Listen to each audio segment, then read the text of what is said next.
Hey, good morning, everybody. Welcome to the Eagle Brook Daily Devotion. We are so excited that you're tuning in today. What a blessing to have you on the line here. Whether you're watching live or you're watching later today or maybe in the weeks to come, we want to thank you for tuning in. We also hope and pray that it's really an encouragement to you and where you're at and whatever you're facing, whether you're in our backyard or around the globe. Thank you so much for tuning in. My name is Jim Johnson. I get the great privilege of serving as the Executive Director for Development here at Eagle Brook. And it is truly a humbling opportunity to be in that spot, but also a humbling opportunity to be with you all again today. Got the privilege of doing this a couple weeks ago, and here we are again. So thankful that you're tuning in and just blessed to be in this spot. So thank you. As you may or may not know, our church is going through the book of 1 Timothy. Which is just a fantastic book, and we're covering it on the weekends as well as in this daily devotion time. And I hope it's just been meaningful for you as you've processed this book with us, as it has for us that are sharing. So today we're going to camp out in 1 Timothy chapter 6, verses 6 through 10. And as we go through those verses, I want to first and foremost give you kind of a question to ponder. But also, I want to give you some kind of high level, or I should say 30,000 foot level context to this passage and really, frankly, to the biblical narrative that maybe leads into the discussion that we have today with this. But before we go any further, before I read the passage, I just want to open our time in prayer. I know I need it today as I share with you all, but also just maybe you need it as well. So let's just open in prayer. Dear God, we come before you. We thank you for this opportunity. We thank you for the opportunity that we have to connect. Maybe we're not face to face, but yet through the technology that it's afforded to us, we can literally talk to friends that are in our backyard or somewhere around the globe that are tuning in. I pray that God, it would be your words today and not mine. That God, you would guide our conversation and that you would challenge our hearts, and that God, we would be different because of being in your word. We just thank you for this time in your name. Amen. All right. Well, great. Thanks again for tuning in. And I just want to begin with a question. And the question is this. It's a fill in the blank question. Okay. So if you can imagine with me a blank and then an equal sign, and then next to the equal sign is the word contentment. Okay. Blank equals contentment. And I want you to fill in that blank with whatever comes to mind in your mind or heart. What would you fill in that blank with that would equal for you contentment? Now, I realize that a lot of you attend church, maybe some of you don't, but it might be easy to quickly put in the Jesus or the God answer, but I want you to be gut level, real and honest, something that maybe consumes you or you've been processing lately, and you say, man, if I had this, or if I could do this, or if I could change this, it would truly equal contentment for me. Okay, process that, and we'll come back to that in a few minutes.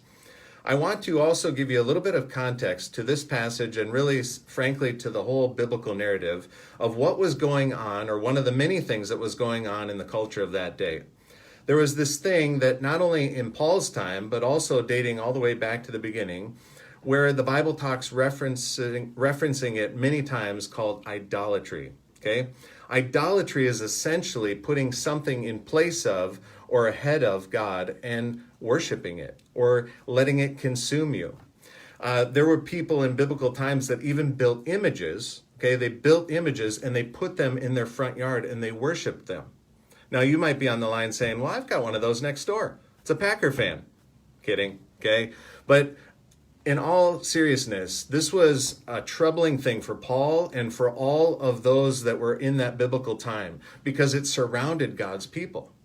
Now you might be saying, Jim, if that's what we're talking about today, I don't struggle with idolatry. And yet, as you hear the passage today, maybe we need to dive a little bit deeper into what this really means for us and in our hearts. I want to keep that in mind because as Paul wrote to us in 1 Timothy in these particular verses, it would be as if he was writing to us today, though he penned it thousands of years ago. And so listen closely and we'll keep diving in. 1 Timothy 6, verses 6 through 10. Okay? But godliness with contentment is great gain. Okay? Godliness with contentment is great gain. For we brought nothing into this world, and we can take nothing out of it. But if we have food and clothing, we will be content with that. Those who want to get rich fall into temptation and into many foolish and harmful desires that plunge people into ruin and destruction. For the love of money is a root of all kinds of evil. Some people, eager for money, have wandered from the faith and have pierced themselves with many griefs. Guys, when I was studying over that passage over the last week or so, I was just reminded that yes, this was pertinent to the time of Paul, but it speaks volumes to our time as well. When I think of our world and our culture and what consumes us, so often it could be money or something that's like money that we fill our minds, we fill our time, and we fill our thoughts with, and it consumes us and it distracts us from God. I like to say it this way in a definition, so to speak, that really idolatry, or in this case, money, anything that consumes you, that takes precedent over and or significantly distracts you from the pursuit of a relationship with God, okay, is idolatry, or in this case, is a substitute for the God that we need to worship, adore, and serve, okay? Anything that distracts you from that. I want to share with you a story, and I'll start it with this question. Have you ever met somebody that radically changed the way that you view life? Have you ever met somebody that radically changed the way that you view life? Several years ago, I had the opportunity to lead a large group on a missions trip. We were going across country, and we were landing ourselves in a spot where when we got there, we would divide, so to speak, and conquer the different locations that we were placed at to minister to for a week. Well, my particular group was sent to work at a nursing home, and we were to do work projects around the nursing home throughout the week, as well as interact with those that were living there and try to be a blessing to them. Well, we arrive on Monday morning and we are doing everything we can. We're mowing lawn, we're washing windows, we're really trying to spruce up the place, so to speak. And at lunchtime, I go and talk to the director a little bit, and I asked her this question. I said, Patty, would there be somebody here that maybe is a little bit of a tough nut to crack, maybe somebody that just could use some encouragement? I would love to have that opportunity. And without skipping a beat, without even taking a breath, she said, you, Jim, should go have a smoke with Colorado Jim. And I was like, what? And just so you know, I'm referencing Colorado Jim as the other Jim, since we both have the same name. And she said, you should go have a smoke with Colorado Jim. And I looked at her, I was like, I'm not sure I've been involved in that kind of ministry before. And she said to me with a smile, she said, no, about this time of day, Colorado Jim goes out in the courtyard and he has a smoke and he could really use some encouragement. So I make my way out to the courtyard. I introduce myself. I say, my name's Jim, just like you. And we spend some time together, and he was tough. He was rough on the exterior. And yet, as we spent more and more time together throughout that afternoon, he started to open up and he started to share his whole story.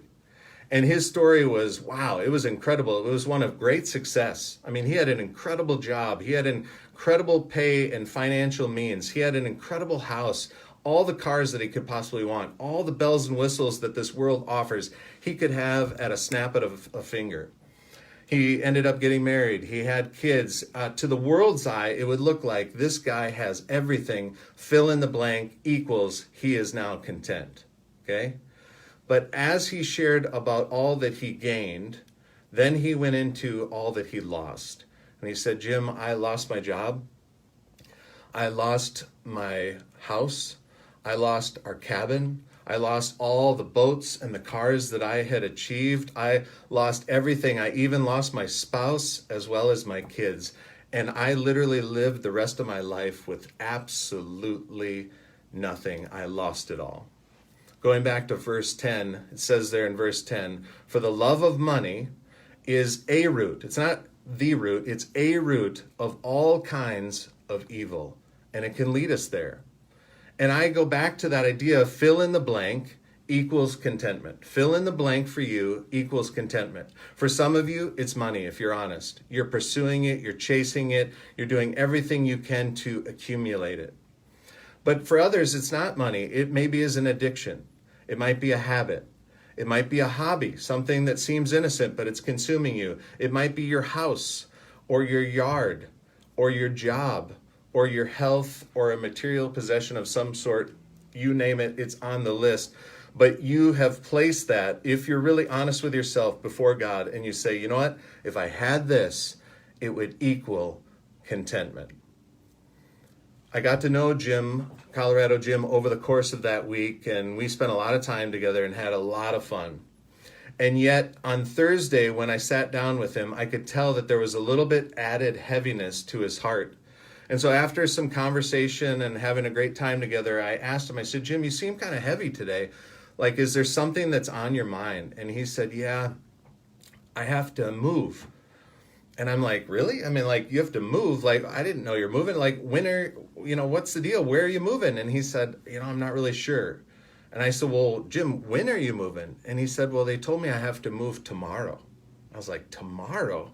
Wow, that's crazy. Well, we had some time together. I prayed with him. On my way out back to the van, I stopped by the director's office and I said, Patty, what's going on? What's the scoop here with Jim? And she said, Jim, Colorado Jim has had poor health for quite some time. And yesterday after you guys left, he went to the doctor. And as he was at the doctor, he found out that he has 1, 2 at best weeks to live. 1, 2 at best weeks to live. And you can imagine, I walked out of her office heavy-hearted, and this came to mind, and I was reminded of it again as I prepped for this morning. It's this: life, guys, is short. Life is short. Several years ago, God gave me this phrase, 90 years or less. And the reality is this, that in 90 years or less, everybody, myself included, everybody that's on the line and watching this, in the days to come, in 90 years or less, we will be face to face with the Creator. We will be on the other side in eternity. 90 years or less, life is short. Well, you can imagine that night I didn't get very much sleep. I woke up determined to do whatever I could to be a benefit and a brother to Colorado Jim that next day. I went by the director's office and I said to her, hey, Patty, who's coming today? Who's coming to see Jim off and to help him pack up his belongings? And she looked up at me and she said, Jim, nobody's coming. Nobody's coming today. Colorado Jim has lived here for quite some time and he's never had a visitor. He's never had a family member stop by. Nobody's coming today. I said to her, Patty, can I be Jim's family today? And she said with tears in her eyes, you better believe it. Back to that same key short little word. Life is short, guys. Life is short, but let's add on to that. Eternity is long. Life is short, but eternity is long. Just a few weeks ago, John Alexander gave a great message, and he used this awesome visual example of a long, long rope, and that rope just kept going and going and going and going and going and going, and yet there was a little part of it that was in red tape, and that red tape represents our life here on earth, and the rest of the rope is eternity that literally, guys, never ends. And yet, if we're honest, saying, yes, life is short, eternity is long, we often live like this life is it. If we're really honest, we live like this life is truly only it, rather than simply a staging area for the rest of eternity. We live like this is it, rather than it being a staging area for the rest of eternity. Verse 7 says this, for we brought nothing into this world, and we can take nothing back out of it. I swung by the director's office on that Friday morning, and I stopped in to talk to Patty, and I said, Patty, thank you for allowing me this opportunity. Do you have some boxes? Do you have some tape that you could give to me so that we can box up Jim's stuff really well? And she said, no, but I've got 3 of these. And she handed me 3 black garbage bags.